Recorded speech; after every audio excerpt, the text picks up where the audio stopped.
You are recording, right? Yep. All right, and we're live. Everybody, welcome back.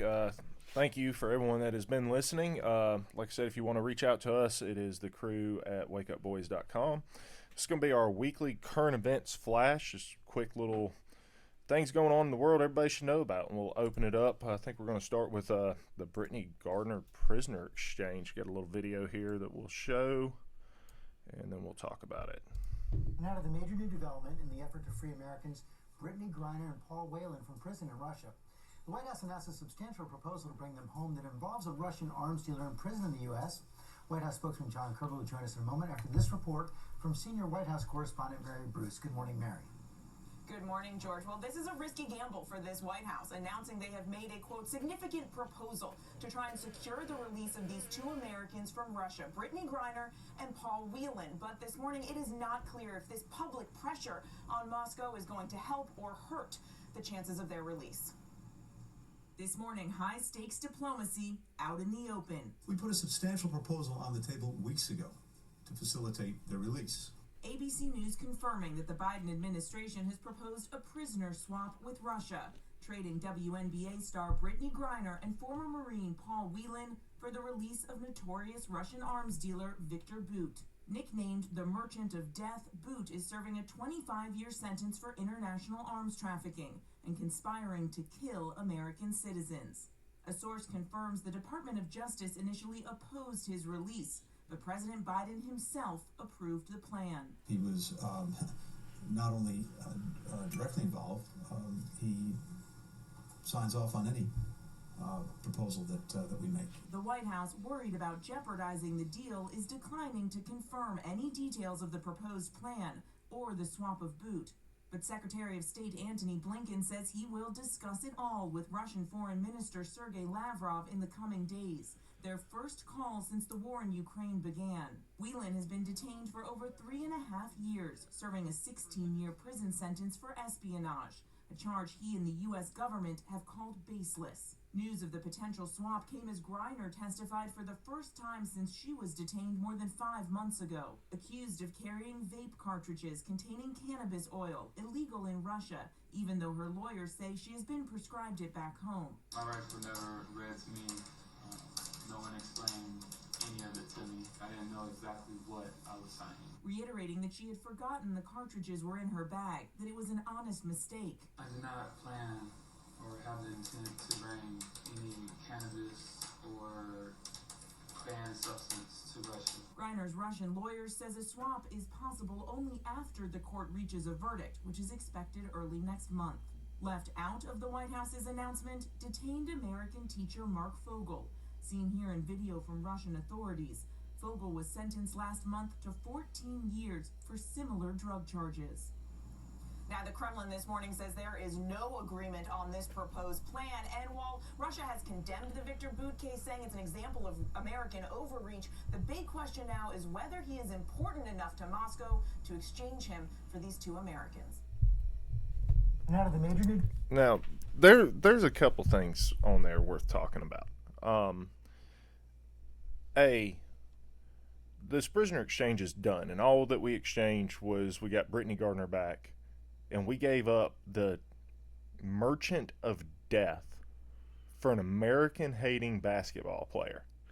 Well, you know, Bill, I don't feel like really anybody in the world should be in a jail over a marijuana charge. That's just my personal feelings. However, Russia's no different than us. They have laws. Those laws were broken.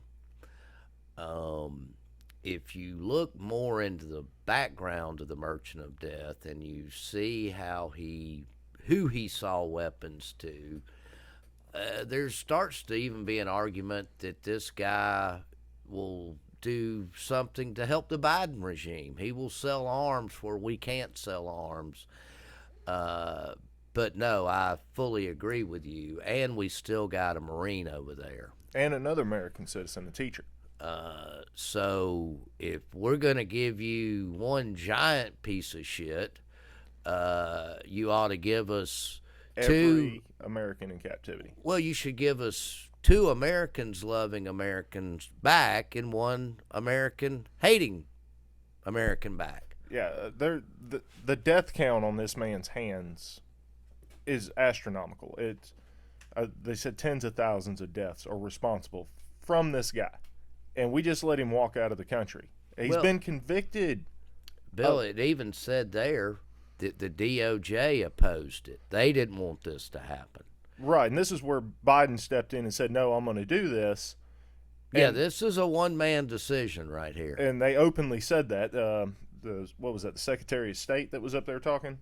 Now, let's keep an eye on this, because I do think we will get these Americans back, but it'll be bravado, it'll be show, it'll be false flag type stuff. I do think, and I pray for them, that we do get them back home. We'll see. And it's not all hatred for Brittany Gardner either. I don't think, we should always try to get every American back home. I agree. Like I say, I don't think anybody ought to be sitting in jail on a marijuana charge. Correct. I just can't believe that we traded the merchant of death. No, we got the bad end of that deal, Bill. This might be the worst prisoner exchange in the history of our country. No, it is. There's no doubt to that. No, all right, let's jump over to the next one. We're going to talk a little bit about Brazil and what is going on there. Now, Juan, you've read a lot about this, so bring us up to speed. The bringing up to speed is, you're not going to see this on any TV station we can watch news on. But what happened is in Brazil is they had a rigged election. The people of Brazil know that. They are protesting. They have been protesting since it started.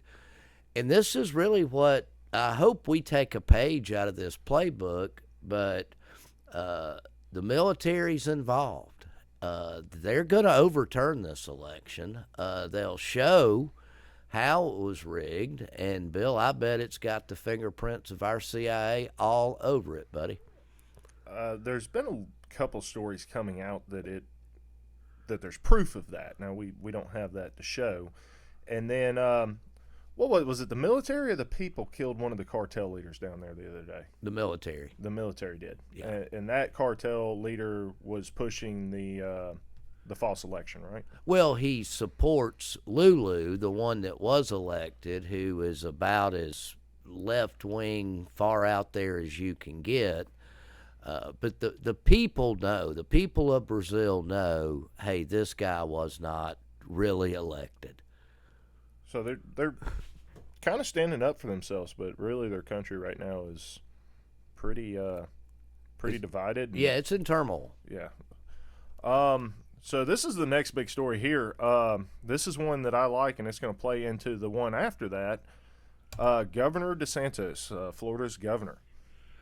Well, it says right there what he's doing. Right. So DeSantis seeks to hold COVID vaccine makers accountable for misleading the public about the vaccine safety. Now, this came out, this is December 7th. And this next one here, this kind of goes into what we do, wake up, people. So DeSantis comes out, he's going to go after these vaccine makers.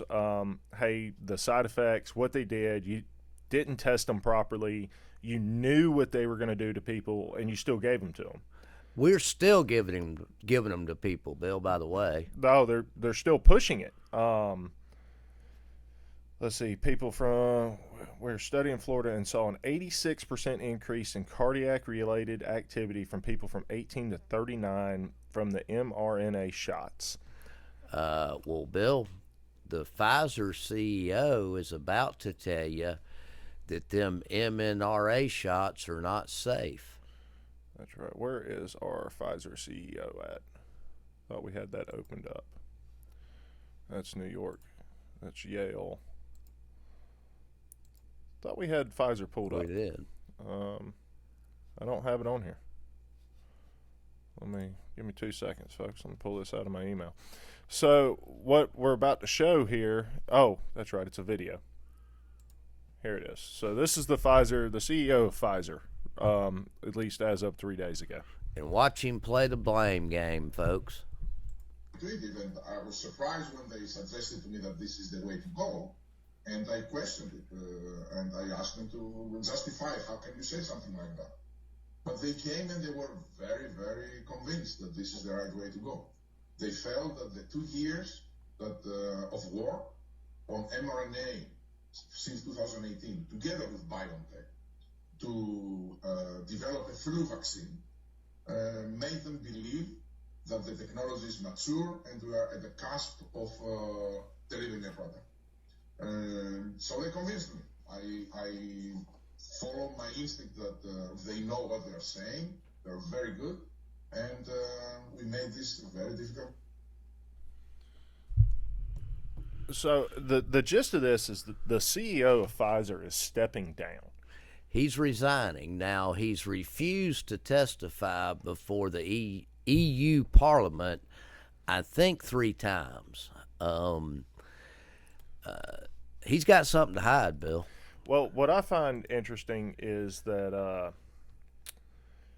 DeSantis comes out and says that we are going to go after these people. We're going to hold them accountable. And then 2 days later, the CEO of Pfizer steps down.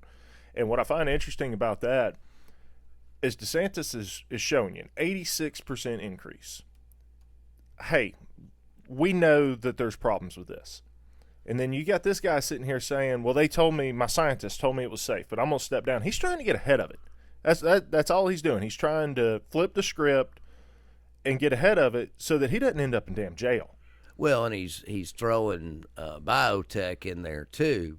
That, you know, hey, you're the CEO of the company.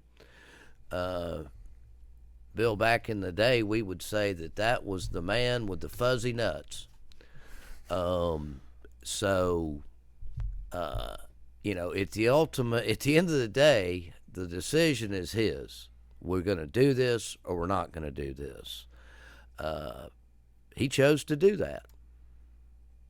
He did. He pushed it 100%, and I have no doubt he knew what it was. He was watching profits like everybody else, and now that somebody's standing up and say, hey, it's time to pay the piper for this bullshit that you pulled, he's going to resign and try to jump it in front of it and say, oh, I didn't know, and they didn't tell me, and this wasn't my fault.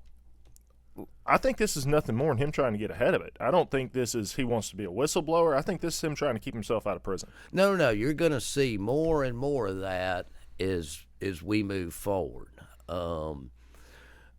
Hey, guys, they're telling you to put a mask back on. Tridemic cases. Now, tridemic is the flu, RSV, and COVID.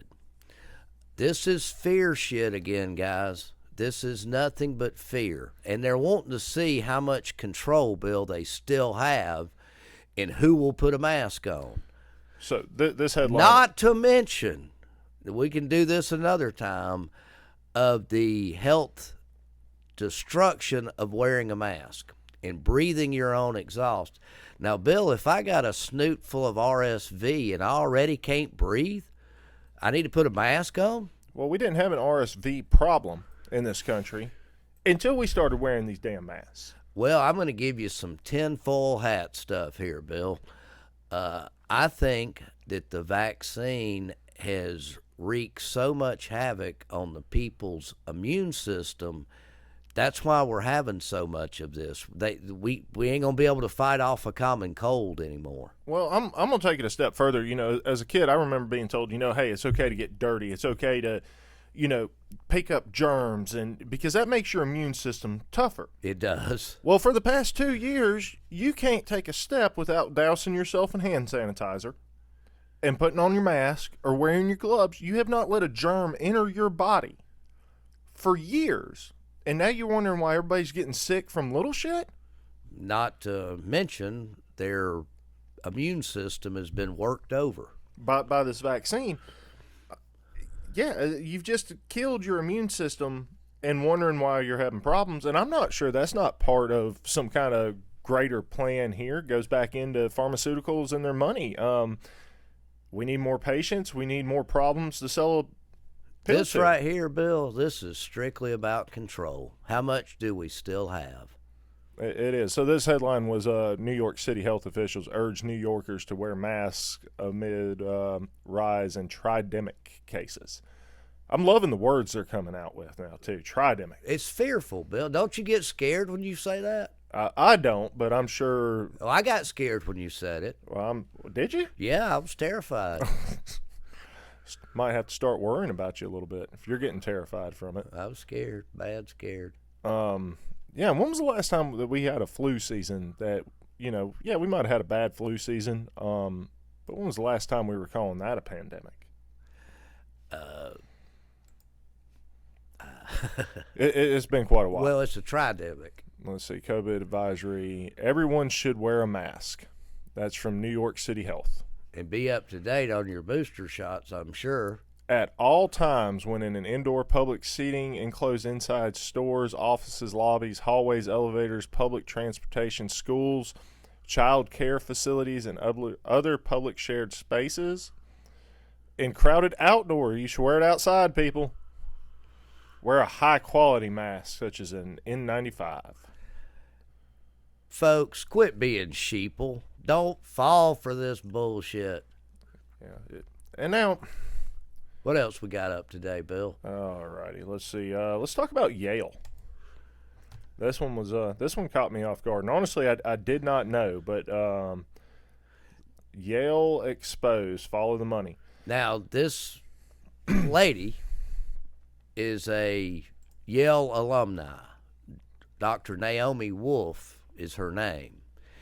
But here again, it's all about the money, ain't it, Bill? It is, and we're going to see that in this article here. So apparently to go to Yale, not only do you need to be vaccinated, but you also have to be fully boosted if you want to step foot on campus. Now, Bill, that's just the students. Just the students. Faculty does not have to take part in this. But we're going to get into follow the money, but where is the money? It's down here somewhere. All right, so $475 million is what Yale is going to take into tuition in the year of 2022. One, how much money did they get from what is the HHS in that state? Health and Human Services? Health and Human Services, Bill. Okay. So Health and Human Services has contributed $607 million to Yale University. Well, how much have they contributed since like 1998? $9 billion. And how much did they get during COVID? $1.7 billion. Billion, Bill. That's a B with a bill. Why is Health and Human Services contributing any money to an Ivy League school? Looks to me like they're partners with the pharmaceutical industry, Bill. Well, let's see, and it's Yale. It's one of the most pristine schools that there is. Ivy League. Ivy League. And you have to be vaxxed to the max to step foot into it. But your faculty doesn't. What was the video here? Did we watch this? We did not. Do we want to? Sure. All right, let's see what we got.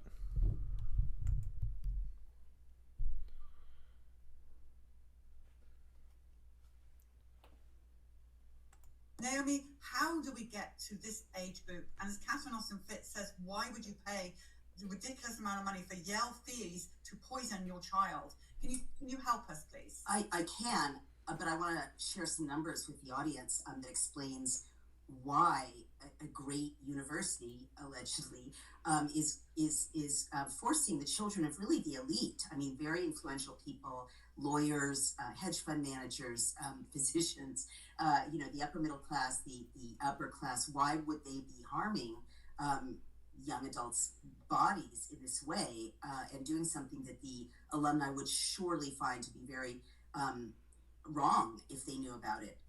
And my husband's a private investigator, an intel guy, and he found a shocking paper trail from Yale's own records and from a government database that tracks funding. So basically, Yale's making more money now from HHS than from the students' tuition. Yale has gotten $9 billion from HHS since 1998, and $1.7 billion since COVID began. And they just in 2022 got 607 million from HHS and only 475 million from tuition. So you do the math. It is in there. They need HHS more than they need their students. And they also took 3.4 million for student emergency care funding during COVID. And you can imagine that means masking, distancing, and vaccines. There's a dead link when you try to find out what exactly HHS is paying for with student, emergency treatment during COVID. But that's another 3.4 million. So it's they're trafficking. I mean, I looked at the law in Connecticut. What is this crime? Coercing or forcing someone to do something they wouldn't otherwise do through fraud or intimidation or force. And that is the crime of human trafficking, both in Connecticut and federally. So Yale is trafficking its students' bodies for money from HHS. And Yale is committing a Class A felony, and that's 20 years in jail and a $20,000 fine for human trafficking in Connecticut. And I've reached out to James Ostrowski, the attorney, about bringing criminal charges against Yale for human trafficking. Because this moment will pass, Polly. In 5 or 10 years, people are going to look back at the class of 2022, 2023, 2024, all these kids, all these young adults who are being injected, and some of them minors, right? 17-year-olds go to Yale. And they're going to look at this as like the witch trials, they're going to look at it as a catastrophic hallucination that injured a whole generation, or Agent Orange, or something that will, or Vietnam, that will mark a generation forever. The young women who will have difficulty conceiving, who will have menstrual problems for the rest of their lives, the young men who will have myocarditis for the rest of their lives, or God forbid, die of heart damage. Bill, she just brought up something really interesting right there. Well, and when she was saying that made me think, Bill, if I gave you $100 or a $200 gift card, or I gave you 2 free Krispy Kreme donuts for getting that jab, is that not bribery? What did she say? Conspire or force somebody to do something that they wouldn't do unless otherwise told to. Well, that's because she said it's a federal charge. Now, is that going to open up to, if they make a stink out of this, which I hope they do and they should, will that make a case for the airline companies that forced the vaccine, the government that forced it on our military? I hope so. And I don't have it pulled up here, but that's something interesting too, just touching on the government, because they just did away with the vaccine mandate as part of their, I think it was $858 million or $1 billion new budget, which is funny because I read an article the other day that the Pentagon had failed their 3rd audit in a row, and they were missing $800 billion, and they just got another $800 billion. So that's kind of interesting, and I'm not sure why deleting mandates for our military had to come with an $800 billion paycheck. Yeah, you do. That's the way Washington works, Bill. Follow the money. But some interesting stuff going on here. And then with what she just said, we've got a photo here. And this is just one instant, but I know we've heard of other instances of this happening. Now this is current. This is in the last 2-3 days. Right. So this here, and hey, look where it's at. Duke University surgeons are refusing a 14-year-old girl a kidney transplant because she has not received the COVID shot. Now, we just heard Dr. Naomi Wolf talk about the menstrual and the reproductive problems that are potentially ahead of these vaccinated young ladies. If we live in America, Bill, and it's our choice to go get a vaccine or not go get a vaccine, how can this happen? Now, I did read yesterday that another hospital has stepped up and they're doing the surgery for this young lady. All the Wakeup boys are trying to do is show you this shit is happening. This is real. We didn't make this up. It would be wonderful if the Duke basketball team ran out on the court and nobody was there. Oh, it'd be the greatest thing that ever happened. Another point on this little girl, she's already had COVID and recovered from it. She's fine. Yeah, She needs a kidney, but hey, that'll actually save her life. And I'm not sure why they're probably somewhere in here saying that COVID took her kidney out, Bill. Probably so. And I mean, why would you not give this child what they need? I don't understand. And once again, it's a kid. It's a kid. But you know, they're wanting to vaccinate 6-month-olds, and we know from an earlier broadcast that we will start pumping drugs in them at birth. And make sure that they get their antipsychotic as well. Yes, well, they need it. No, but that's just kind of some of the stuff that's going on. You know, if you've got anything to do with Duke, if you're an Ivy League kid that's starting to look at colleges, if you're their parent, you might want to start looking elsewhere. Start asking questions, guys. Every day. There's nothing that you shouldn't be asking a question about. Juan, anything more relevant that you want to speak of on this one? Nope. We've covered some current events. Current events. All right. If anybody's got anything you want to see on the show, anything you want to talk to us about, it is the crew at thewakeupboys.com. And thank you for listening. And hey, it's up to 170 something now, Bill. So I want to thank all 170 of y'all that have listened to our show. Thank you. Thank you very much. Till next time.